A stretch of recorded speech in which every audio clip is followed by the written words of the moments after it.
Alberto, thank you so much for this interview and for this time with TN Internacional.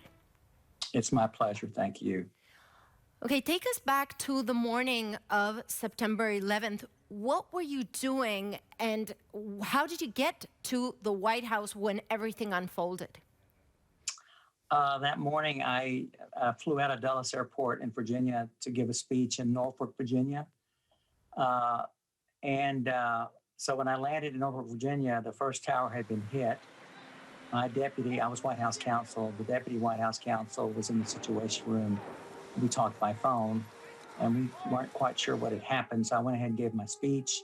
By that time, the second tower had been hit, so we knew immediately that we were under attack. And so I spent the rest of the morning trying to get back to Washington, D.C. I wanted to get back before President Bush returned home. He began his day speaking at an elementary school in Florida. Mm-hmm.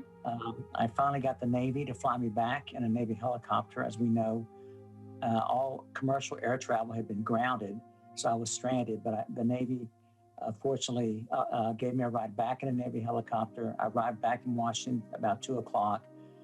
And then about 7 o'clock, we got word that President Bush was coming home.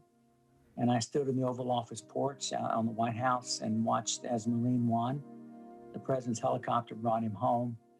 When he got off the helicopter, I greeted him along with one other staffer, and he nodded at us and walked right by us without saying a word. Mm-hmm. And behind the Oval Office are two small offices, a study and a dining room. Mm-hmm. We went into one of those rooms, and we began talking about what he was going to say to the nation that night, began working on his speech to the nation that night. And so about midnight, I went home, and that was sort of my day on 9/11. Okay, when did you become aware that the world was changing, that in the blink of an eye, the world had changed? Oh, I knew immediately things were going to be different. And obviously, that evening when we were in that, I think the president's study, talking about his comments to the nation that night, he knew immediately we were at war.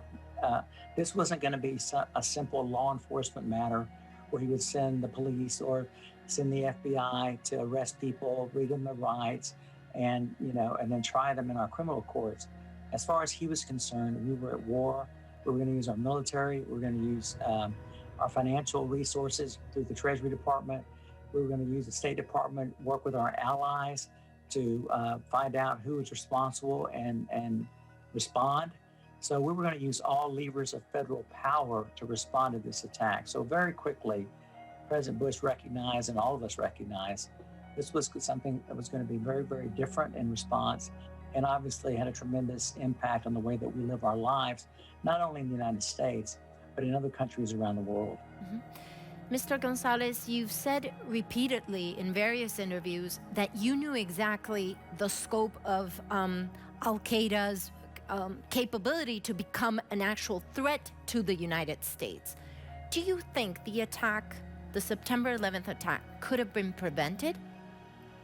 Oh, it's always easy to second guess and to question and say, what if, what out, What I can say is, in the United Security Council briefings that we had that summer, we had a sense that Al-Qaeda was planning something pretty major, but all the evidence, all the intelligence seemed to indicate that the attack would be in another country, not within our own borders. So yes, we've had a sense that something was going to happen, but we had no idea that it was going to happen within the United States, and certainly had no idea that it would involve hijacking of commercial airliners and crash into buildings, killing over 3,000 American citizens. Mm-hmm. What was the hardest decision to make? Because you said you had the role of advising the U.S. president on what he could do, on the scope of his authority in terms of the legal ground. What was the hardest decision to make in that aspect? I do remember one of the initial decisions that was what had to be made was the president's authority to shoot down a commercial airliner full of innocent civilians. So in the event that an airplane had been hijacked on September 11th and was flying towards the Capitol, did the president have the authority to order an F-15 fighter jet to shoot down that commercial airliner, killing innocent civilians on that plane, but saving thousands more on the ground. So that's an example of the kind of issues that we had to navigate during those early hours and those early days, weeks, and months following the 9/11 attacks.